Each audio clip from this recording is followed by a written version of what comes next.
Hello, ladies and gentlemen. This is Mark Cantrell. I'm a defense attorney. I'm putting a video up here that I think will be of some value to you. This is talking about the uh, new rules, the new laws that the DMV has with respect to first-time DUI cases. Okay. The first thing I need you to understand about DUIs is that there's two actions going on. There's the DMV action, and then there's the criminal court action. The DMV action is separate from the court action. What I'm going to talk about in this video is just with respect to the DMV action and primarily with respect to a first-time offense. Most of you folks out there, that's what you get, is you've been arrested for a first-time DUI, and this is what people really want to know. What are my options? How do I get my license back? So that's what I'm going to talk about right now. So give me 1 second here. Okay, so the first thing I want to mention is that the law changed. Everything I'm talking about now is for arrests that occurred after January 1st of 2019. Prior to this date, it was pretty horrible. If you picked up a DUI, the DMV would suspend you for at least 4 months, and there was a hard suspension of 30 days where you couldn't drive at all. So it was really a big problem for folks. They would lose their jobs and so forth, lose their house. It was terrible. The law changed, and now there are a couple of options I want to discuss with you. What I'm showing you on the screen here is a DMV pamphlet. I don't have a number for it. I don't have a pamphlet number, but if you Google it, you could probably find it yourself. So this is DUI, first offenders, alcohol involved, non-injury, 21 and older. So let's break that down. If it's drugs only, like let's say you're taking methamphetamine or something and there's no alcohol, this does not apply. If there's any injuries, if you hurt somebody, this does not apply. If you're a kid, if you're under 21 and you're drinking alcohol, this does not apply. All right, so this is for the typical adult alcohol and nobody is injured. Now, if you have alcohol and you have drugs, then this does apply. Okay, so here we go. These are the various scenarios that you would expect to see. You're arrested for driving under the influence. There's the administrative per se action. That's APS action. The Department of Motor Vehicles is required to suspend or revoke, depending upon the circumstances, the driving privilege of any person that's arrested for DUI for alcohol. Now, if you take the chemical test, that's the breath test at the police station or a blood test, and you have 0.08 or above, then you are going to be suspended unless there's some challenges to it. And that's a little bit beyond the scope of this video to talk about the challenges. If you need to know more about the challenges, well, then hire me and I'll explain it to you. Okay, so it's 0.08 or above if you're in a regular car. If you're in in a commercial vehicle and it's 0.04% or above, then you're really in a world of hurt, which is again beyond the scope of this video.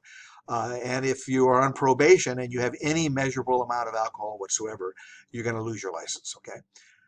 If you refuse to take the test, you will lose your license. And it doesn't matter what the blood alcohol level is. Just a word of advice, don't refuse to take the test. That's just foolishness. What will happen is the cops will get a warrant and they will force a blood draw.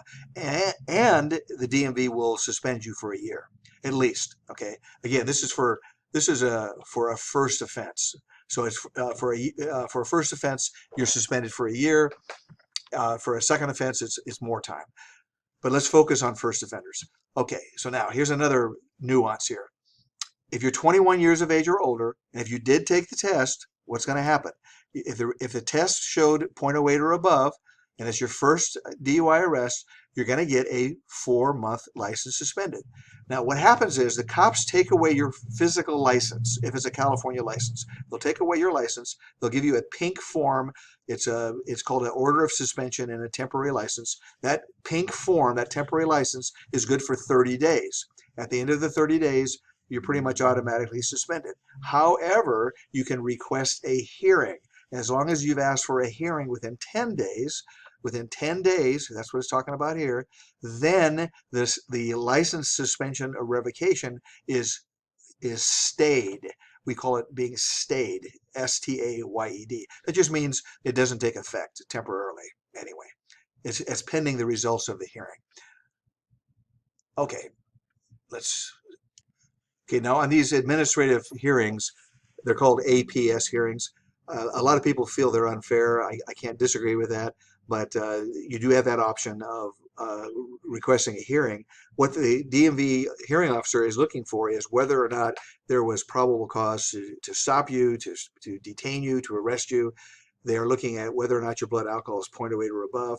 So sometimes, you can, depending upon when you started drinking, when you stopped drinking, what time you were tested, what time you were arrested, you can challenge the results based on those times, because it's not illegal to have a blood alcohol of 0.08 or above 2 hours later at the police station. It's illegal to be 0.08 or above at the time of driving. Now, there's a presumption that if it's within 3 hours of driving and it's 0.08 or above, there's a presumption that it was 0.08 or above at the time of driving.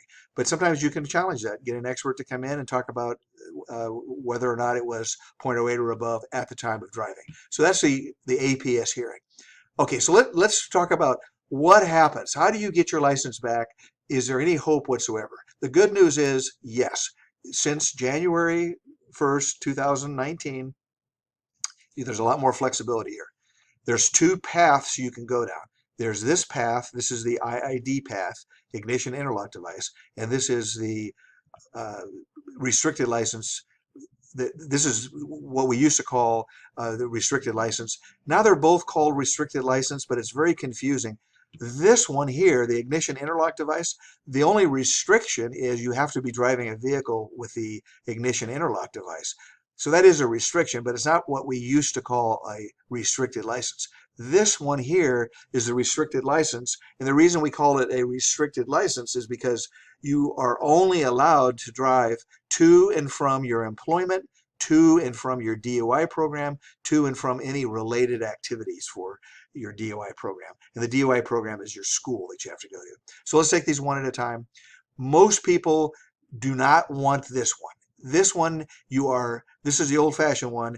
You are required to serve 30 days. It's called a hard suspension. You do 30 days of your 4-month suspension.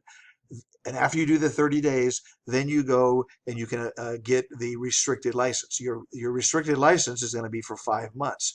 And you have to be enrolled in the DUI program, and you have to have proof of insurance. So I've had a few kids or a few people that thought that this was okay.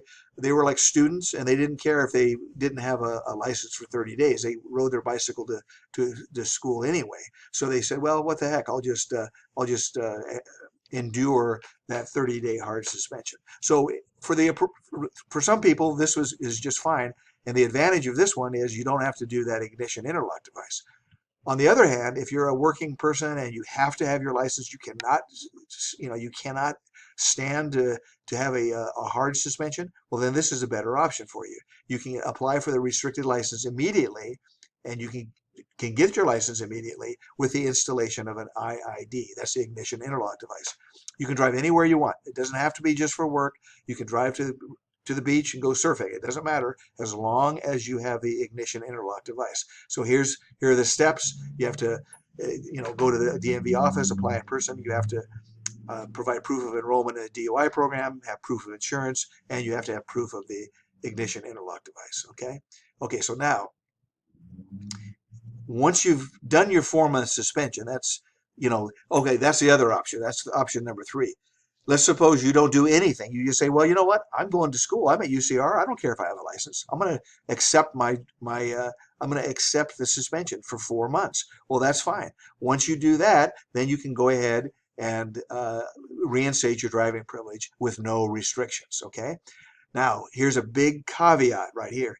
Any court convictions may be in effect. This is separate. The DMV and the court action are separate.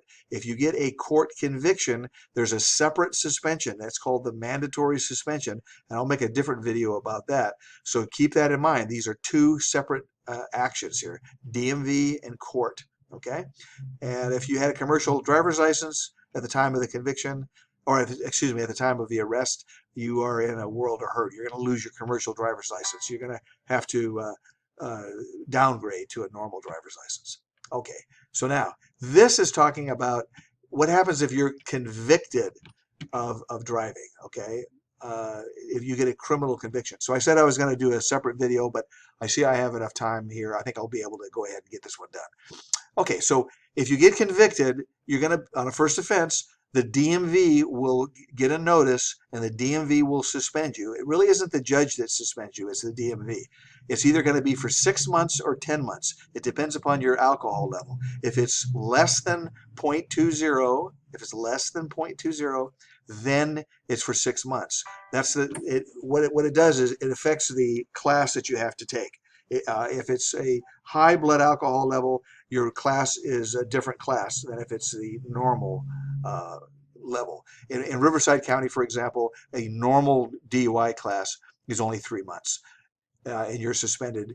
As a result of that conviction, you are suspended, and that's for the so-called mandatory suspension. That's for 6 months. If your blood alcohol is 0.20 or above, or actually it says here, they're saying greater than 0.20. So it has to be greater than 0.20. If it's greater than 0.20, you take a different class. It's a 9-month class, and you're suspended for 10 months. So the lesson to be learned here is make sure you don't drink to excess, okay? Now, sometimes the judges will order you to do the ignition interlock device. In Riverside County, not so much. What we've been doing here in Riverside County is that probation terms will say, follow the rule, follow the directions of the DMV. The judge does not order you to do the ignition interlock device. He just orders you, he or she just orders you to follow the directions of the DMV. So let's suppose you're here. The court did not order you to install an IID. Well, now you have the two options again. You can apply for the restricted license with the IID. You get it immediately, no problema. You just get to drive any place you want. If you don't want to do the IID for whatever reason, you don't have the money or you don't have a car or whatever, then you can apply for this one, which is similar to what we had before. It's to and from work, to and from the school, any related activities, okay? All right, so this is talking about how to get the full privileges back. You have to serve your full suspension or restriction. You have to have proof of completion of the DUI program, and you must provide proof of insurance. So you got to get this stuff done, folks. It's not as hard as it used to be. It's much more lenient than it was in the old days. So, just keep that in mind. If you need help with this, I do a lot of DUIs. I've been doing this. I've been a criminal defense attorney since 1994. I'd be happy to assist you and, do the best we can. All right. Thanks so much.